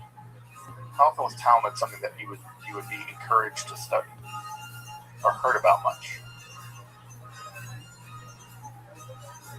Yeah, see heads shaking no. Yeah, even Talmud, right? Even Talmud was sidelined. And you can imagine, if Talmud's sidelined, then surely Zohar's going to be sidelined. So that's one part of the story. A huge part of the story is that Kabbalah didn't go away. They still did Kabbalah, studied Kabbalah in the traditional world. It's in the progressive world that it was abandoned. It was decanonized in our world. And it's only now limping back into canonization. And I think it needs to be recanonized more quickly than that. Of course, the other thing that happens, and this time, is in the mid-20th century, and there's no way to avoid the elephant in the room. It's of course the Holocaust. The Holocaust devastated, obviously, European Jewry, but in terms of Kabbalah, it really devastated the Hasidic world. And the reason why it devastated the Hasidic world, as you might imagine, is the Hasidic Jews live basically in these various tight-knit social networks. They are distinctively dressed. They look very Jewish. They have payas. They dress like Jews. Targeting them was the easiest thing in the world. They all live in the same shtetls and ghettos. So liquidating them and killing them and putting them on these cattle cars was very, very easy for the Nazis. So the Hasidic world was incredibly destroyed in the Holocaust. I think, unfortunately, and Raz would be the better expert at this than I would be, that the Hasidic world suffered apocalyptic levels of devastation in the Holocaust, just because of they were basically sitting ducks, and also their theology prevented them from leaving. So many of them, because they rejected Zionism, not try to flee to Palestine. They thought it was religiously verboten to flee to Palestine because they were also tied to the Rebbe. They also didn't want to individually leave, right? They were tied to this person. And so if the Rebbe didn't leave, they didn't leave. And, lastly, right, they looked the part. When the Einsatz group moves in, they're there. They're living in that shtetl. And they're there with that Rebbe. And, it doesn't take but an afternoon of a really blackout drunk group of Einsatz group to do the deed to basically eliminate an entire Hasidic dynasty. And Chas v'shalom, that happened. It happened over and over and over again in Eastern Europe, especially Hungary was especially badly hit. I think 1 in 4 Satmar people were killed or something like that in the Holocaust. It's just a devastating, apocalyptic story.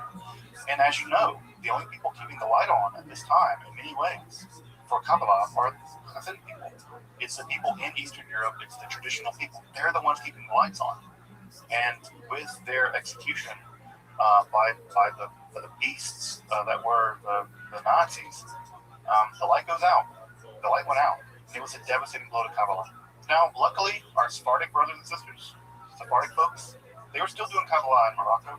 They were still doing Kabbalah over in Baghdad. Still doing Kabbalah in Northern Africa. So it wasn't like that the devastating blow that was dealt to European Jews at the end of Kabbalah. But it is just important to say that the Hasidic movement and European Jewry was a very important center of the development in Kabbalah, and the Holocaust uniquely and profoundly destroyed some elements of that continuity. Luckily, they did survive. Many of them survived. Then they would regroup, some of them in America. And in fact, the two largest groups, Satmar would eventually, Satmar Rebbe, Teitelbaum eventually made his way out even before the war, or in the middle of the war.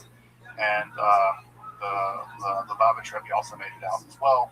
And they refounded their Hasidic dynasties in Brooklyn, Holy Land, real Holy Land, which is Brooklyn.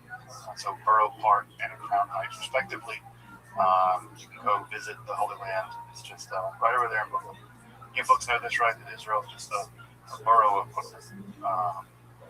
So the real Holy Land is over there, just around Coney Island. So the rebound, folks. The rebound. How did this all rebound? We have the Holocaust. We have the Haskalah. We have the Wissenschaftliches Judentum movement. How did this rebound? Well, it rebounded in a couple different ways. The rebound, in many ways, began with a young maverick philologist. People forget that Gerhard Scholem, also people forget that he was Gerhard Scholem.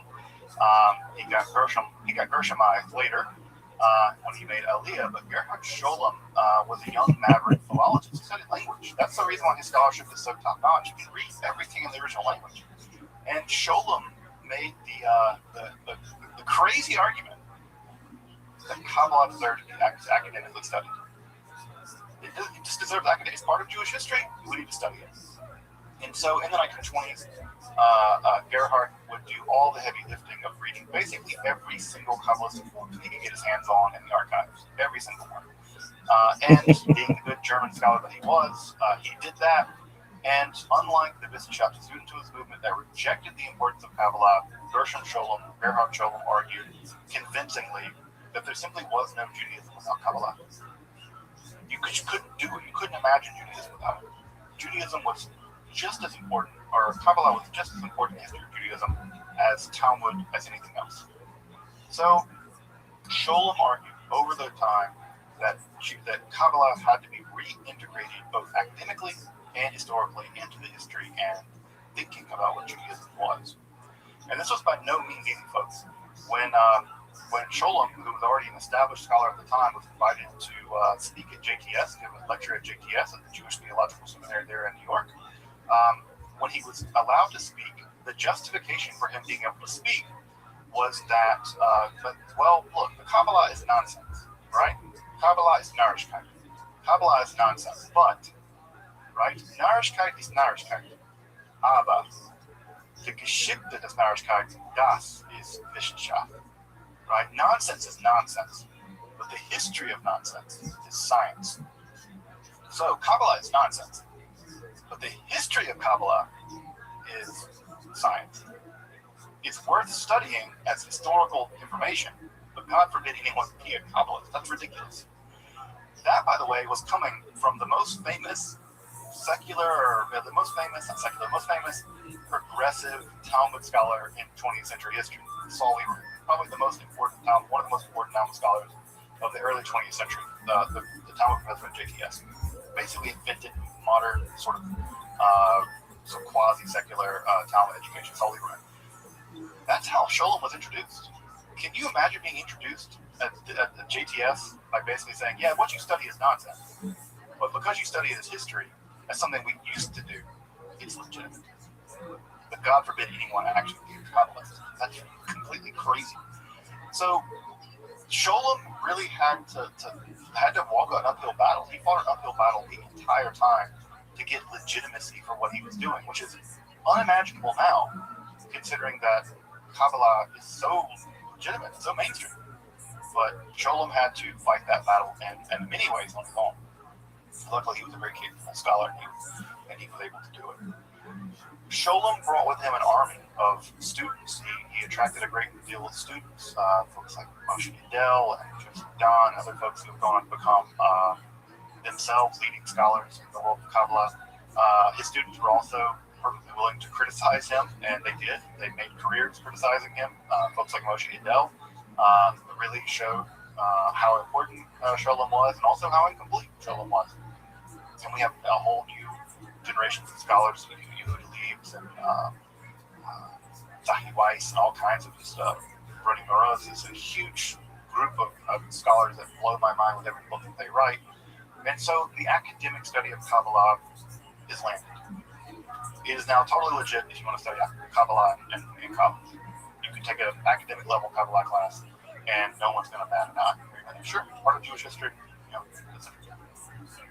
At the same time, there is an emerging, relatively small movement of religious Zionism, led by Rabbi Rothschild, and he would eventually give rise to religious Zionism as we know it. Although Rothschild wasn't terribly influenced by, wasn't a huge Kabbalist, but certainly a lot of the Lurianic themes of exile and redemption will play a part in the rise of religious Zionism.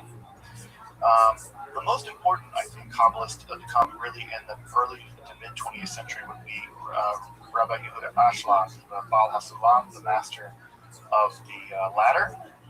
And the Baal HaSulam would make Aliyah and go to Israel, and he would compose two incredibly influential works. The most important, I think, is his commentary on the Zohar, a text that he took, I think, 10 years to write, called HaSulam, the ladder.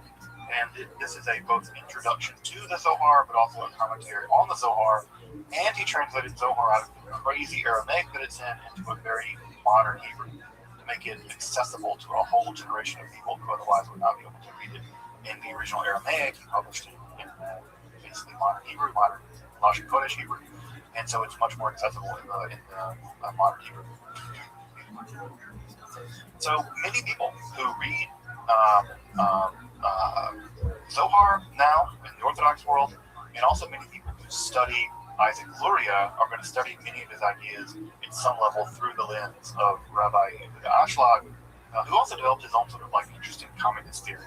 There's in fact I think a kibbutz that's based on some of his ideals in northern Israel, Calvinist. So Yehuda Ashlag becomes very important, I think probably the most important character in all this. Another character that I don't mention in this that I can't believe I left out, of course, is Rabbi Menachem Mendel Schneerson, blessed memory. Schneerson, of course, was the head of the Chabad Lubavitch movement, and what's important to know about him is that, he became one of the most important founders of the Kiruv movement, that is to say, the outreach movement among Orthodox Jews and Hasidic Jews. So you ever been to a Chabad house? That's because Rebbe sent someone to pick one, basically, at least most of them. And Menachem Mendel Schneerson founded this enormous Kiruv network of the Chabad movement. And he was just a hugely important figure in the history of 20th century Judaism. It's really hard to downplay all the really important things that he did. But one of the things that's worth mentioning here that's important, that will be important going into 21st century Judaism, is that when he died in the 90s, it was already believed in his lifetime that he was the Messiah, and then when he died, people really began to believe he was the Messiah. And so there is a movement in the Chabad world. It's not a super big movement. I don't think it's as big as it was in the late 90s. It seems to be mostly localized to Brooklyn and Israel, especially in Kfar Chabad, where they believe he's the Messiah. Also, I have a month. This is Simon. So I have. So anyway, the Menachem Mendel was believed to be the Messiah, and I studied briefly at a Chabad yeshiva, and I definitely met people who believed that he was not only not dead, but that he had been taken into heaven somehow bodily, and that he was going to return really soon, and that his return would be heralded by Jews adopting more Torah, and that basically he was kind of occluded, and his occultation would come to an end, and the Rebbe would reappear as the King Messiah. Of course, you can still go to Crown Heights, you can still go to Brooklyn, and you can still see crowns, images of the Rebbe's flag, which has a yellow with a crown that it says Mashiach on the side. So there's this huge messianic movement, which again could be a whole class unto itself, inside of the Chabad Lubavitch movement, where they do believe that their late leader is the Messiah. And this is causing some serious problems in the Chabad movement because it is such a movement based on outreach. Although in my experience and what I've been told by folks who have grown up in the movement is that largely the kind of people that the messianic stuff appeals to are typically people like Bolsheviks who convert back to Orthodox Judaism, and younger people, but most of the more established Chabad world doesn't really get down to Messiah stuff. Although I think they do still control 77, which is the main civic Chabad world there in Brooklyn, Mr. Parkway. So the Chabad has this messianic thing going on, which is super weird and interesting. For the folks who are in Michigan who are hanging out with me in this class, you probably have never heard about this or heard about it only briefly, because the Shem Tov family, which is the larger Chabad family here in Michigan, is a very old Chabad family. They were sitting here as shluchim emissaries about the Rebbe way back in the 70s or 80s, something like that. But they were the leading force in many ways of the anti-Messianist movement. They really thought the Messianist movement was dangerous. And the Shem Tov family, which is very powerful here, at least in Michigan, has never been on the Messianic camp. And I don't think the Messianic camp has ever gotten a foothold in the Metro Detroit area when it comes to that stuff. That's different in other places, but I don't think that the Messianic camp has ever gotten a foothold. But go to Brooklyn, go to 770, certainly is there. All right, the last two things I guess I'll mention before we really wrap up is the rise of the Neo-Hasidic movement.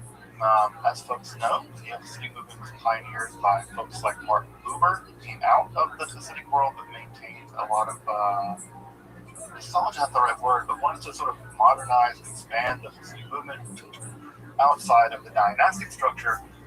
And so many of the tales of the Hasidim and a lot of Hasidic spirituality became sort of exported out of the Hasidic world and then imported into the modern Orthodox world and the conservative world especially, and the Reconstructionist world most recently in the sort of the Tamara movement of the 1970s. This is a period of Karlbach and stuff like that for folks who grew up with Karlbach at the time. And so it's in that world that we have the rise of what might be called what is called the Neo-Hasidic movement. And this movement is proven to be extraordinarily popular in the Jewish world. And there are great luminaries in the Neo-Hasidic world, folks who recently passed away like Rabbi Shlomi and Art Green, who was one of Alana's teachers actually in Hebrew College. He's probably one of the premier Neo-Hasidic leader in the world right now. It's really funny at Purim that he and I got to have a few drinks together and talk about Kabbalah briefly. I feel like a great honor to be able to hang out with one of these Gaons of the Neo-Hasidic movement. And so I got to spend some time with Art Green, and I was up in Boston with Alana. So the Neo-Hasidic movement is alive and well, and I think it's popular as ever. I would say that it's actually growing in popularity. And with folks like Joe Weisenberg and other kinds of folks who are really channeling sort of Hasidic ideas into music, that stuff is going to continue to be popular. The last thing I'll mention, and this is the thing I imagine some folks already know, is of course mainstream pop culture Kabbalah. The Kabbalah Center led by Rabbi Berg, which has received a lot of criticism, but whatever, I think that it's a legit form of Kabbalah as much as anything else is, at least from an academic perspective. The Kabbalah Center is they have outfits all over the world that sort of franchises kind of, and they teach a very specific kind of Kabbalah that is tailored toward celebrities, basically. Now there are non-celebrities that get into it. It's a form of sort of kind of new age meets traditional Kabbalah, but this is made famous by folks like Madonna, and I think Britney Spears was into it for a while, which I think even Britney Spears has a Hebrew tattoo on the back of her neck. Some kind of Kabbalistic tattoo. I don't know whatever sense Kabbalistic tattoos make, but you go, Brittany. So I think we sure they were home state people, so me and Brittany go back. So people like Britney Spears and Madonna also embraced Kabbalah in a pretty profound way, and apparently I think even Madonna quit doing concerts on Friday night because of her commitment to certain kinds of Kabbalistic beliefs. Well, I think that the material girl's from here, right? She's from Bay City. Madonna's from Bay City. So the material girl's from here. So you have Rabbi Madonna, who has gone on to become influenced very heavily by Kabbalah at some level in her spirituality, although I don't think she never converted to Judaism. And there are many, many other people who've been influenced by the Kabbalah Center. Now, the Kabbalah Center is very polarizing. It's very controversial. They've got some trouble with money stuff, unsurprisingly. A religious organization can get involved with celebrities and get in trouble for money stuff. Could you believe that? Could you believe that? So the Kabbalah, in many ways, in the 1990s and 2000s, really about pop culture, with a lot of pop culture folks, musicians, and other folks becoming really influenced by Kabbalistic ideas, and those ideas becoming very mainstream, right? Very mainstream. Folks, Kabbalah Chai. It's gonna live. Kabbalah is gonna survive us all. It's back. The Kabbalah had gone through a couple thousand years or 1,000 years now of turns and twists and messiahs, and dead messiahs, and apostate messiahs, a mountain of books and commentaries. It's really gone through, I think, almost every kind of travail a religion can go through, a philosophy can go through. No philosophy that I can think of has gone through this much. Platonism or communism or whatever. Kabbalah has gone through so much, and it's had to transform and adapt itself. And when I think about the Kabbalah, is that I'm very happy and very glad to be alive now, because we're now living in, at some level, the golden age of Kabbalistic literature. More Kabbalistic literature is available to me than anyone else in history when it comes to accessible information. More Kabbalistic teachers are available. Secular Kabbalistic education is available. A class like this is a completely secular academic class on Kabbalah. Also, you can go to dozens of teachers of Kabbalah to become a Kabbalist. And Kabbalah is accessible to people it was never accessible before. Women, LGBTQ folks, it's accessible in a way that it never was before.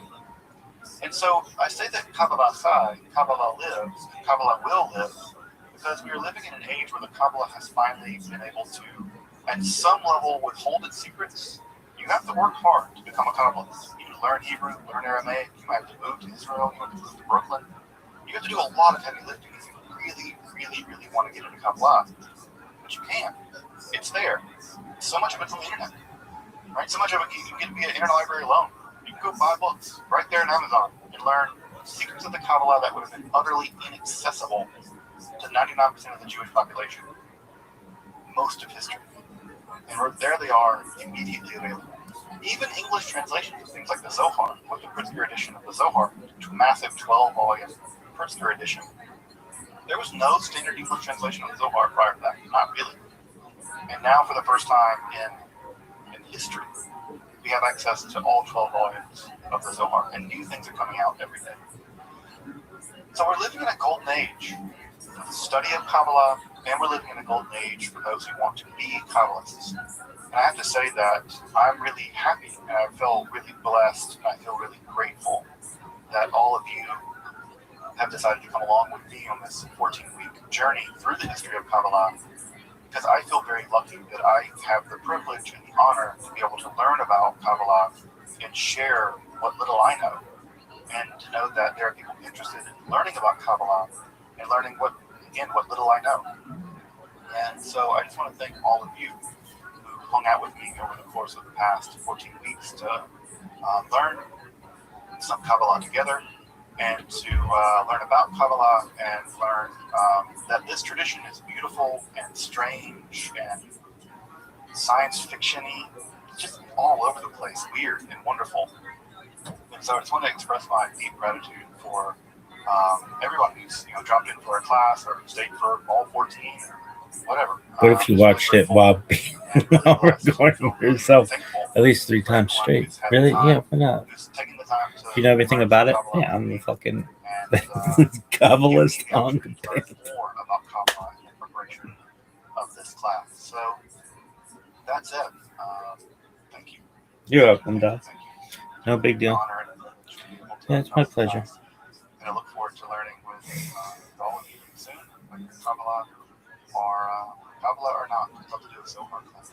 It's like my secret desire to do is to do a big Zohar class. Both study Zohar and also study about Zohar. We have I imagine kind of a class that would be structured like a science class where you have the lecture in the lab. Lecture would be like this, and then we have the lab. And the lab would be like studying the Zohar and just studying it. So I imagine that's my dream gig. It's a lecture lab class, the Zohar lab. Which I have to say it's a little more exciting to be in the organic chemistry lab. So the Zohar lab.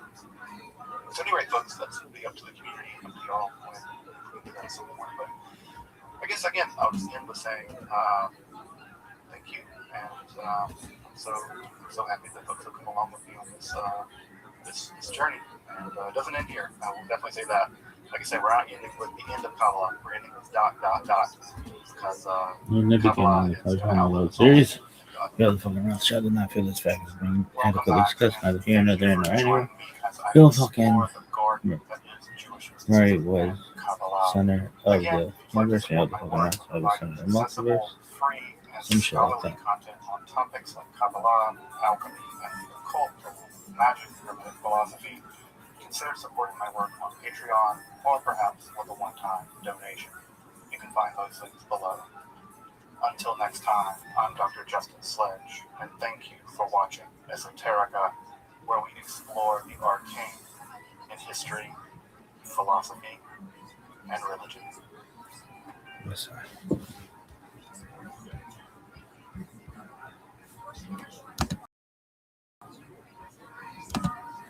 Are you fucking?